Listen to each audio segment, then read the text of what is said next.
한번 따라합니다. 최고의 면역력은 하나님의 평강. 이런 제목으로 하나님의 말씀을 증거하도록 하겠습니다. 코로나 바이러스로 인해서 온 세계가 몸살을 앓고 있어요. 우리나라 문제만은 아니죠. 온 세계가 몸살을 앓고 있습니다. 우리나라도 처음 코로나 바이러스가 이슈가 된 이후 3주 동안은 나름대로 선방을 했습니다. 참 방어를 잘했죠. 그래서 세계의 유수 언론에서 대한민국은 탑이다 칭찬을 많이 했어요. 근데 지난 며칠 사이에 상황이 급변하게 되었습니다. 이제 확진자 수가 400명이 넘게 되었고 사망자가 4명이 나오면서 국가별 집계에서도 중국 다음으로 우리나라가 확진자 수가 높아요. 예전에 일본이 막 높았다고 했는데 함부로 우리가 얘기할 게 아니에요. 우리나라가 여러분 중국 다음으로 확진자 수가 많아졌어요. 특별히 대구 지역은 거의 코로나 쇼크라고 할 수 있습니다. 대구의 명동이라 할 수 있는 동성로, 어제 TV 기자가 한번 가봤나 봐요. 이 동성로가 과연 어떤가. 평상시에는 주말이면 난리가 아니죠. 사람들이 몰리고 젊은이들이 여러분 몰려서 왁작지껄 할 텐데 팔이 한마디도 없는 거예요. 카페에도요 젊은이들이 가질 않아서 대구 동성로에 있는 카페는 100명 정도 앉아있는 그러한 좌석에 한 사람만이 앉아있었다. 그게 누군진 몰라도 여러분 그런 뉴스를 제가 접하게 되었습니다.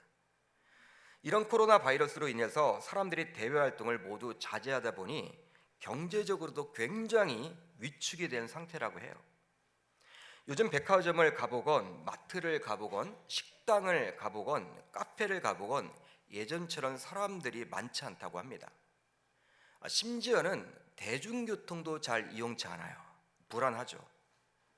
지방을 가더라도 KTX나 비행기 타기보다는 그냥 여러분 운전하고 가는 경우들이 굉장히 많아졌습니다. 따라서 대기업은 대기업대로, 중소기업은 중소기업대로, 자영업자들은 자영업자대로 굉장히 어려운 시기를 보내고 있어요. 더 안타까운 것은 사람들을 서로 잘 믿지 못하는 불신감이 점점 퍼져나가고 있습니다. 여러분 이 사회가 굉장히 혼란해졌어요. 가짜 뉴스가 여러분 판을 치고 있고요. 이런 신종 코로나 이런 사태 때문에 사람들이 다 마음 아파하고 불안해하는 이런 것들을 노려서 보이싱 피싱, 보이스 피싱 여러분 이런 것들도 굉장히 성행하게 되었고 사람들을 여러분 잘 믿지 못하는 그런 분위기가 되었다라는 거예요.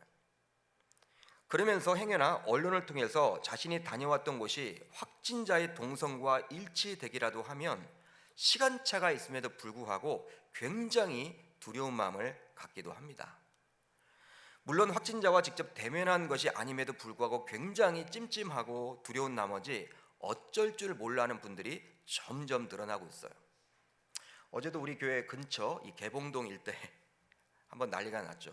확진자가 생겨서 다행히 이렇게 보건소에서 개봉동 어디 다녔던 분들 문자가 안 날라오는 거 보면 큰 문제는 아닌 것 같아요. 사람들이 여러분 다 두려워하는 거예요. 실제로 2월 21일자 모 언론 매체에 따르면 신종 코로나 바이러스가 전국으로 확산되면서 국민 10명 중 6명 이상이 코로나19를 걱정하고 있다라는 여론조사 결과가 나와 눈길을 끌게 되었습니다.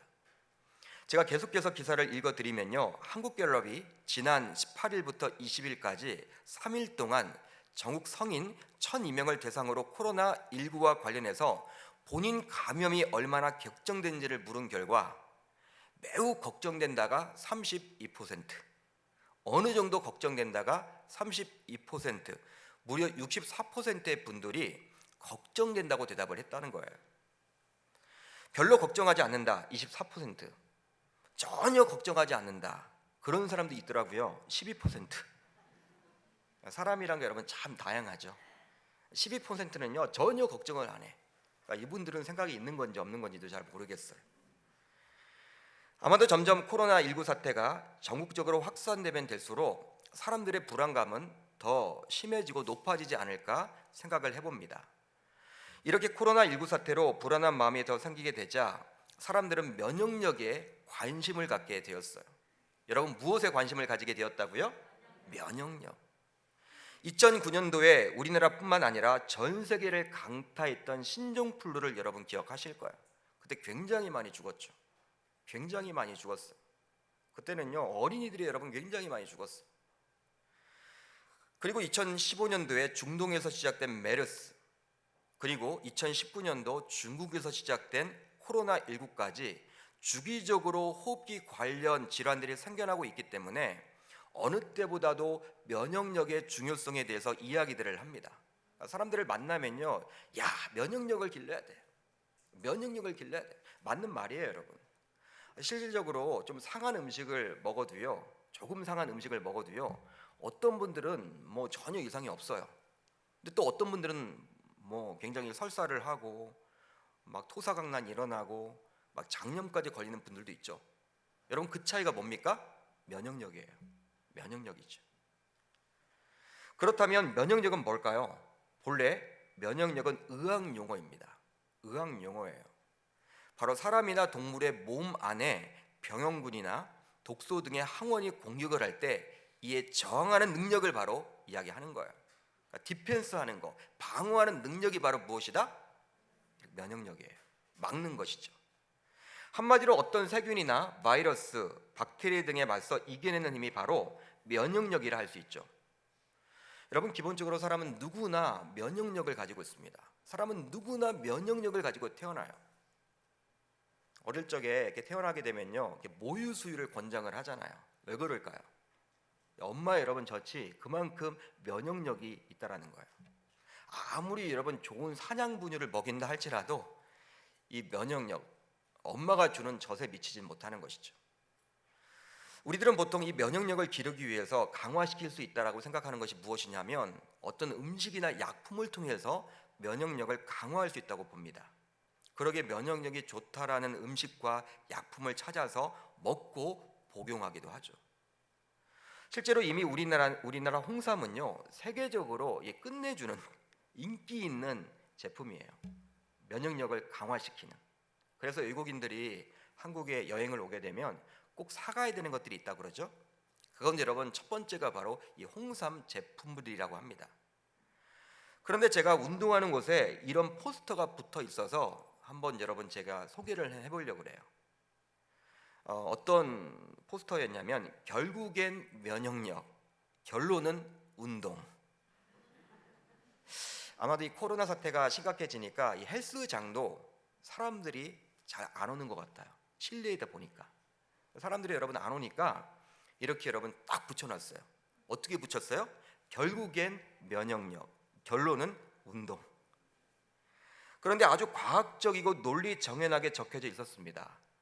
내용이 즉슨 무엇이냐면 운동을 하지 않은 사람은 운동을 꾸준히 하는 사람에 비해 평균 체온이 약 1도가 낮으며 체온이 1도 낮으면 면역력이 30%가량 떨어진다.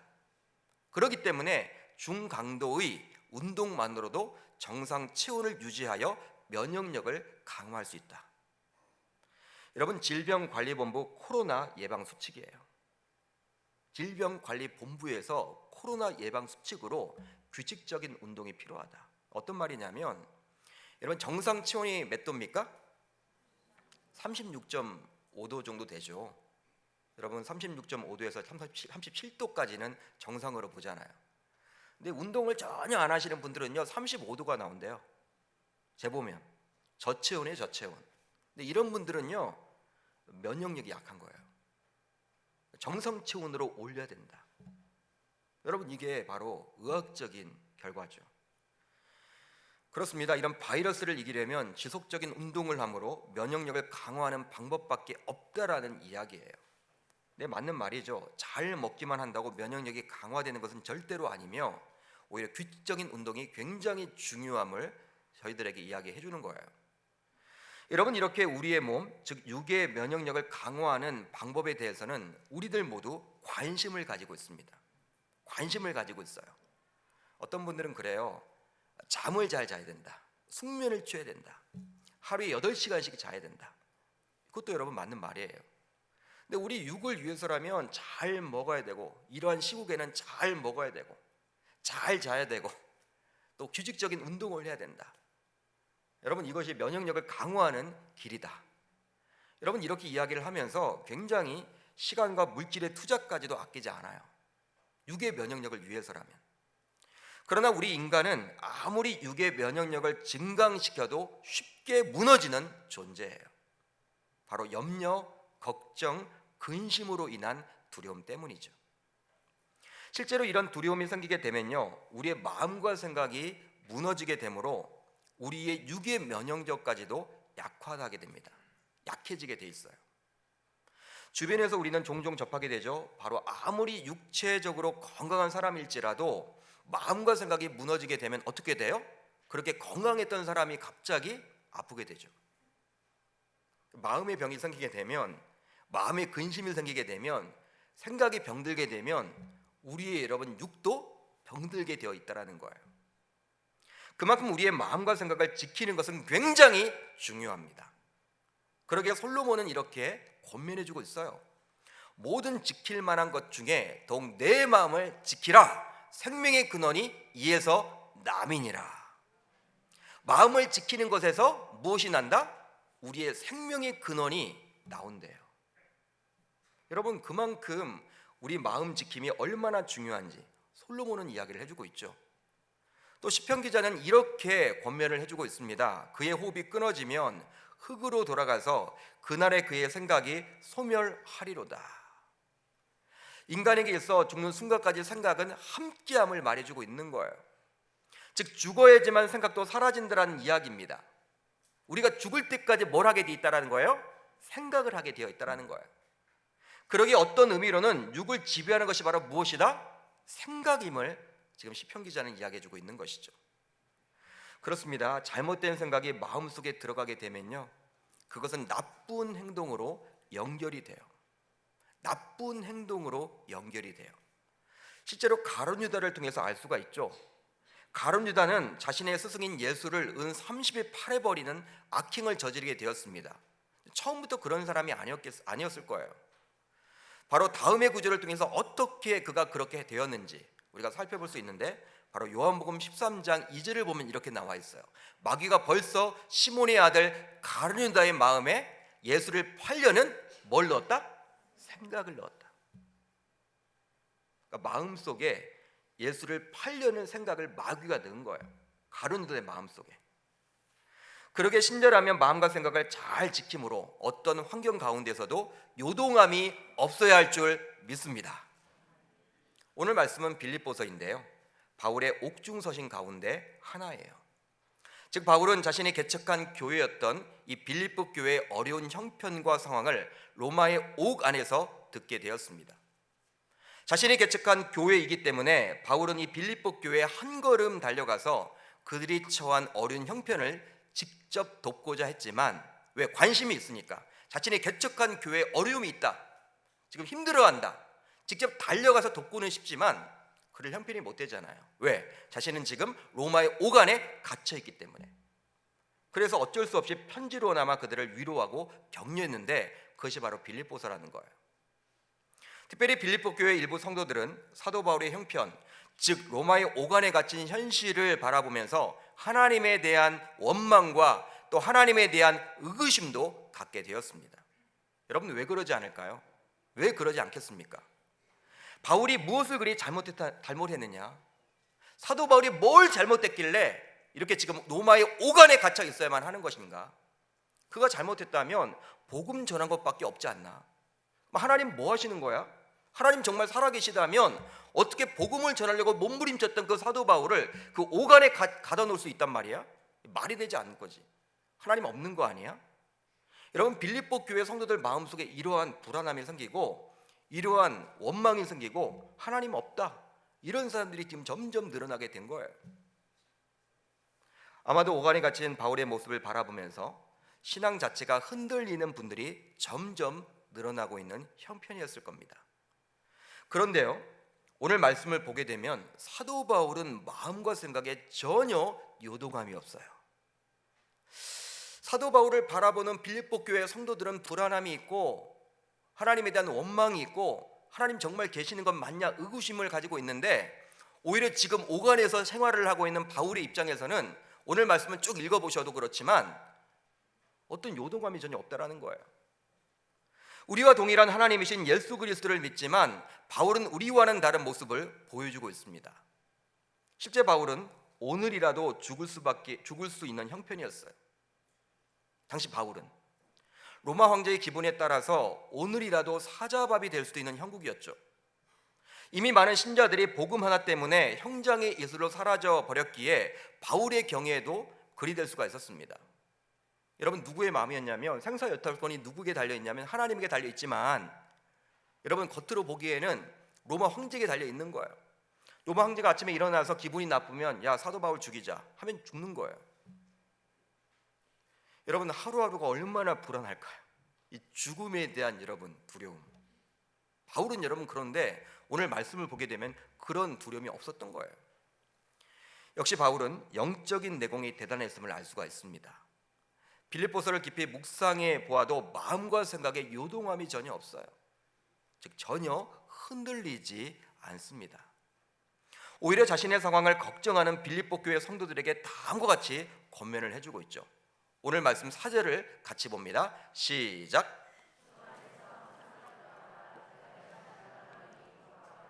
아멘. 주 안에서 항상 기뻐하라. 바울은 이야기하고 있어요. 그것도 명령형을 사용함으로 신자라면 반드시 그렇게 살아야 함을 빌립보 교회 성도들에게 이야기를 해줍니다. 바로 저와 여러분들에게도 동일하게 이야기를 해주고 있는 거예요. 요즘 우리들은 코로나 바이러스에 전염이 되기라도 하면 어떡할까 이런 생각으로 인해서 굉장히 두려워하고 있어요. 굉장히 두려워하고 있죠. 하루에도 몇 번씩 주변 환경에 따라 마음과 생각이 요동치곤 합니다. 제가 한번 세어봤어요. 손을 제가 요즘에 몇 번씩 씻나. 어제 설교를 여러분 준비하면서 어제 제가 12시까지 밤 12시까지 여기 제 목양실에 있었거든요.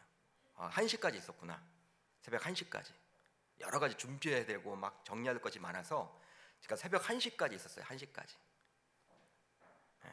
제가 하루에 손을 몇 번 씻나 적어놨어요. 노트에.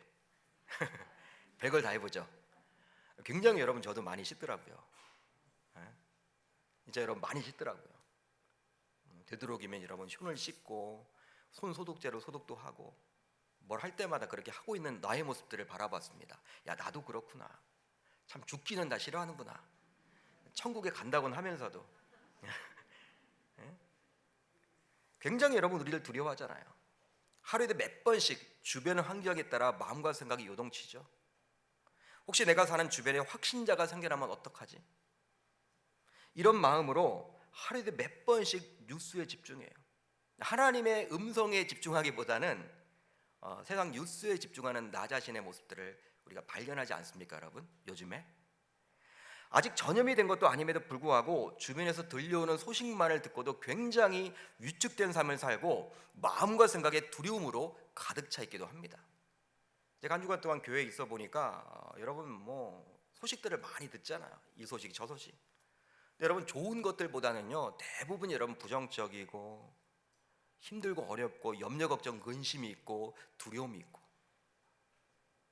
현재 우리의 상황은 당시 바울과 비교해 볼 때 죽을 확률이 굉장히 낮음에도 불구하고 마음과 생각에 온갖 염려 걱정 근심으로 가득 차 있어요. 바울은 여러분 그런데 염려 걱정 근심이 없어요. 오히려 항상 기뻐하라고 기쁨을 이야기하고 있거든요. 여러분 이걸 어떻게 봐야만 할까요? 바울은 여러분 매일 아침 일어날 때마다 야 오늘 죽는 거 아니야? 이런 생각을 안 했을까요? 그가 신입니까? 우리와 같은 성경을 가진 사람인데 우리도 예수님 믿고 그 바울도 예수님 믿는다면 이런 차이는 어디에서 나오는 것일까? 여러분 저는 개인적으로 소망해 봅니다. 사도 바울의 마음에 기쁨을 주신 주님께서 오늘 이 예배에 참여하고 있는 우리들에게도 동일하게 그 기쁨을 주실 줄로 믿습니다. 이 주님께서 주시는 기쁨은 참 기쁨으로써 환경을 초월하는 기쁨이 될 수 있음을 저와 여러분들은 오늘 꼭 기억하고 돌아갈 수 있기를 바랍니다. 그렇다면 어떻게 이런 위기 속에서 바울은 요동치 않고 전혀 요동함이 없이 오히려 기쁨을 이야기할 수 있을까요? 우선 관용의 마음을 가질 때 가능해집니다. 한번 따라합니다. 관용의 마음을 가질 때 가능해집니다. 오늘 말씀 5절 상반절을 보면 이렇게 나와 있어요. 너희 관용을 모든 사람에게 알게 하라. 아멘. 관용은 나에게 잘못한 사람이나 원수까지도 용서하고 사랑하는 마음이 바로 관용입니다. 우리들은 보통 어때요? 내가 용서해주고 싶은 사람들만 용서해주죠. 정말 싫은 사람들은, 원수 같은 사람들은 용서가 됩니까 안 됩니까? 우리 계명교회는 역시 달라요. 다들 이렇게 신적인 경지에 올라 있는 것 같아. 이런 용서 안 되죠. 우리들은 보기에 그냥 뭐 용서할 사람이 있고 판단을 해서 용서가 여러분 진짜 안 되는 사람이 있잖아요. 그런데 우리 주님은 어떻게 이야기를 하고 있냐면 마태복음 5장 산상순에서 원수까지도 사랑하라고 이야기를 합니다. 마태복음 5장 43절로 44절을 제가 읽어드릴게요. 또 내 이웃을 사랑하고 내 원수를 미워하라 하였다라는 것을 너희가 들었으나, 이건 어떤 내용이에요? 보통 사람들은 어떻게 해요? 이웃은 사랑하고 원수는 미워하죠. 보통 사람들. 그렇게 너희들은 들었으나 나는 너희에게 이르노니 너희 원수를 사랑하며 너희를 박해하는 자를 위해 기도하라. 우리 주님의 말씀이에요. 원수를 사랑하고 나를 박해하고 손해를 끼치는 사람들까지도 어떻게 하라? 사랑을 넘어서 그들을 위해서 기도해 주래요. 야. 그런데 이런 관용의 마음은요, 성령께서 갖도록 하십니다. 성령께서 주시는 거예요. 실제로 우리의 노력만으로는 절대로 불가능해요. 우리가 해봤잖아요, 여러분. 안 되죠. 어떤 분들은 그래요. 이렇게 설교를 듣다가 내 남편이 왼수인데, 내 아내가 왼수인데, 이렇게 여러분 이야기할지도 모르겠어요. 여러분, 내 의지만을 가지고는 안 된다는 거예요. 그렇게 관용의 마음은 성령의 은사라고 볼 수 있습니다. 따라서 성령을 받은 신자로서 스스로 기쁨을 지속하려면 남을 대하는 데 있어서 반드시 관용하는 마음이 있어야만 하는 거예요. 여러분, 보통 좁은 마음의 소지자는 자기중심적이죠. 자기만을 생각해요. 그렇기 때문에 결코 주님께서 베풀어 주시는 참 기쁨을 맛볼 수가 없어. 왜? 자기만을 여러분 생각하고, 그렇기 때문에 자기 생각으로, 자기 판단으로 남을 평가하고 하기 때문에 남에게 너그를 수가 없는 게 바로 좁은 마음의 소지자 아닙니까? 그들은 바로 주님께서 베풀어 주신 참 기쁨을 이렇게 맛볼 수가 없는 거예요. 여러분, 우리가 꼭 기억해야 될 것이 있습니다. 바로 타인과 껄끄러운 관계가 지속된 상태에서는 결코 주님께서 베풀어 주신 참 기쁨을 맛볼 수가 없다. 왜냐하면 그 타인도 주님께서 사랑하는 자이기 때문입니다. 예를 들어보면요, 형제지간이 있고 남매지간이 있고 자매지간이 있어요. 그런데 관계가 좋지 못하면 부모의 마음이 좋을 리가 없겠죠. 여러분, 어떨 때 부모가 가장 속상해요? 자녀끼리 싸울 때. 그렇죠? 이건 여러분 누구 편을 들 수도 없고, 그건 여러분 부모의 마음이 녹는 거예요. 너무 힘든 거예요. 결국 부모 안에서 참 기쁨을 누릴 수도 없게 되는 것과 동일한 이치를 할 수 있겠죠. 그러니까 우리가 여러분 누군가를 미워한다고 하면요, 정말 주님께서 부어주시는 참 기쁨을 맛볼 수가 없는 거예요. 왜? 내가 미워하는 그 사람도 누구는 사랑해요? 우리 주님은 사랑하는 자기 때문에, 주님의 마음이 아프기 때문에 여러분 주님 안에서 참 기쁨을 맛보지 못하는 거예요. 실제로 우리도 하나님의 법으로만 보게 되면 마땅히 죽을 수밖에 없는 존재들입니다. 그런데 하나님의 관용으로 이미 우리들은 용서받았고 하나님의 자녀가 되었어요. 그러게 하나님의 자녀로서, 성령을 받은 신자로서 우리들은 주변 사람들에게 관용을 베풀 수 있어야만 하는 것이죠. 그럴 때 우리는 주님이 주시는 참 기쁨을 누릴 수 있게 되므로 주변 환경 속에서 요동하지 않은 멋진 신자로서 살아가게 될 줄 주님의 이름으로 축복합니다. 다음으로 염려하지 않고 감사함으로 기도할 때 가능해져요. 한번 따라합니다. 염려하지 않고 감사함으로 기도할 때 가능해집니다. 오늘 말씀 6절을 보시면 이렇게 나와 있어요. 아무것도 염려하지 말고 다만 모든 일에 기도와 간구로 너희 구할 것을 감사함으로 하나님께 아뢰라. 신자라고 해서 염려가 없는 것은 아닙니다. 목회자인 저도 염려가 있어요. 아마 여러분들도 마찬가지일 거예요. 염려, 걱정, 근심이 없으면 얼마나 좋겠습니까? 있어요. 하나님 믿는다고 하면서도. 그런데 우리 신자들은 불신자들과는 달리 염려, 걱정, 근심이 생기더라도 그것을 해결할 수 있는 방법이 있어요. 그것이 바로 무엇이냐? 한번 따라합니다. 기도예요. 한마디로 기도는 하나님께 맡기는 겁니다. 그러기에 자신은 피조물로서 스스로 연약함을 인정할 때 기도할 수 있게 되는 것이죠. 그러기에 교만한 자는 결코 기도할 수 없어요. 물론 기도하는 행동은 할 수 있지만 하나님이 받으시는 진정한 기도는 할 수가 없어요. 교만한 자는. 여러분, 바리새인들 굉장히 교만했죠. 하나님이 율법을 잘 안다, 그걸 자부했던 사람들이었죠. 예수님이 여러분 얼마나 의식하는 자라고 이야기를 합니까? 질책을 하는 이유가 뭡니까? 여러분, 그들은 기도했습니다. 바리새인들이 여러분 기도 안 했겠습니까? 그렇지만 세리의 기도, 오히려 그 당시 여러분 세리는 굉장히 미천하고 구원받을 수 없는 그런 사람들이라고 손가락질 당했지만 오히려 세리의 기도를 칭찬하잖아요. 우리 주님은. 그러니까 기도는 하지만 하나님이 받으시는 참 기도가 안 되는 거예요. 교만하게 되면. 그런데요, 우리가 기도할 때 놓쳐서는 안 되는 것이 있으니 바로 감사함으로 기도해야 하는 거예요. 보통 우리는 내가 기도하고 나의 방법대로 응답받을 때 비로소 하나님께 감사를 하게 됩니다. 내 방법대로 응답을 받을 때 감사헌금도 해요. 여러분 그렇죠? 여러분, 내 자녀가 서울대 가기를 원했는데 서울대를 못 갔다. 내 방법은 여러분 뭐예요? 내 방법에 대한 응답은 서울대 가는 거예요. 그러니까 서울대 떨어져서 감사하다고 헌금하는 분 못 봤어요. 응? 원래 해야 되는데. 그러나 바울은 저와 여러분들에게 이렇게 권면을 해요. 바로 너희 구할 것을 감사함으로 하나님께 아뢰라. 즉 주님의 방법대로 주실 것을 기대하며 감사함으로 기도할 수 있어야 하는 거예요. 여러분, 이 사도 바울은요 어떻게 기도했겠습니까? 하나님, 저 옥에서 꺼내주세요.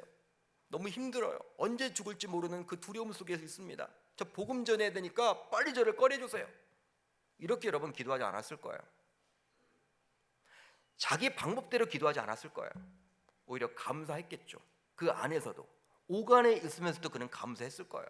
하나님, 내가 만나지 못했던, 평상시에는 만나지 못했던 노마 병정들 전도를 여기서 하게 하심에 감사합니다. 평상시엔 여러분 노마 군인들을 어떻게 만나겠어요? 근데 오간에 갇히니까 여러분 이제 교대로 근무 쓰는 그들에게 복음을 전할 수 있는 계기가 됐잖아요. 아마 여러분 바울이 이렇게 기도하지 않았을까? 그렇기 때문에 바울은 단순히 기도만 한 것이 아니라 감사함으로 하나님이 주실 것을 알고 그 하나님의 방법대로 채워주실 것을 알고 감사함으로 기도했다라는 거예요. 찬송가 작사가 가운데 크로스비 여사가 있습니다. 크로스비 여사, 아마 들어보셨을 거예요.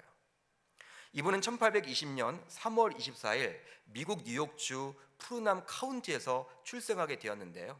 1820년도에 출생 후 겨우 6주 만에 안질이 생겨서 병원에서 치료를 받던 중 의사의 잘못으로 속용이 되어버렸어요.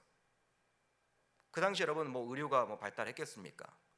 태어난 지 6주 만에 시각장애인이 된 거예요.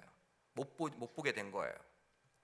철이 들었습니다. 자신의 상황을 비관해서 몇 번이고 자살을 시도했지만 사람이 여러분 잘 안 죽거든요. 자살 실패하고 말아요. 그러던 중에 그는 예수님을 인격적으로 만나게 됩니다. 예수님을 만난 후 그녀는 새로운 희망과 용기를 얻게 되었고 기쁨과 감사의 생활을 시작하게 되었어요. 그래서 신앙 간증으로 시를 쓰기 시작했는데 38세에 맹인학교 음악 선생과 결혼을 하게 되어서 80세에 세상을 떠나기까지 무려 6,000편의 찬송시를 작사하게 되었어요. 우리가 부르는 찬송가에도 여러 곡이 실려 있습니다. 나의 갈 길 다 가도록. 여러분 아십니까? 나의 갈 길 다 가도록 예수 인도하시니, 이분이 한 거예요. 크로스비 여사가. 또 있죠. 예수로 나의 구주 삼고, 예수로 나의 구주 삼고. 왜 안 하세요? 해주셔야죠. 그러니까 우리가 부르는 찬송가도 여러 곡이 실려 있어요. 저는 노래 시키는 것을 가장 여러분 두려워해요. 근데 여러분, 그녀가 이런 간증을 했다고 그래요. 만일 자기가 태어난 6주 만에 자신의 수술을 잘못했던 그 의사를 만날 수만 있다면 오히려 자기는 그 사람에게 감사를 표하고 싶대요.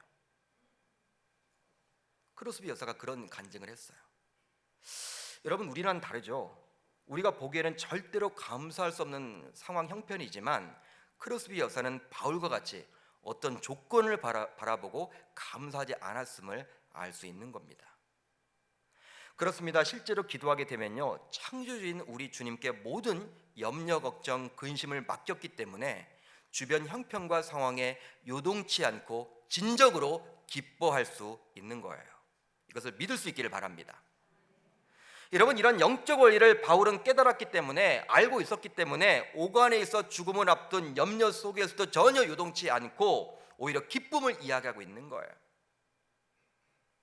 그렇다면 관용의 마음과 기도하게 되므로 주 안에서 기뻐하게 되면 결국은 어떻게 될까요? 바로 하나님의 평강이 주어집니다. 한번 따라합니다. 하나님의 평강이 주어집니다. 아멘. 여러분, 오늘 말씀 7절 같이 읽을게요. 중요합니다. 시작.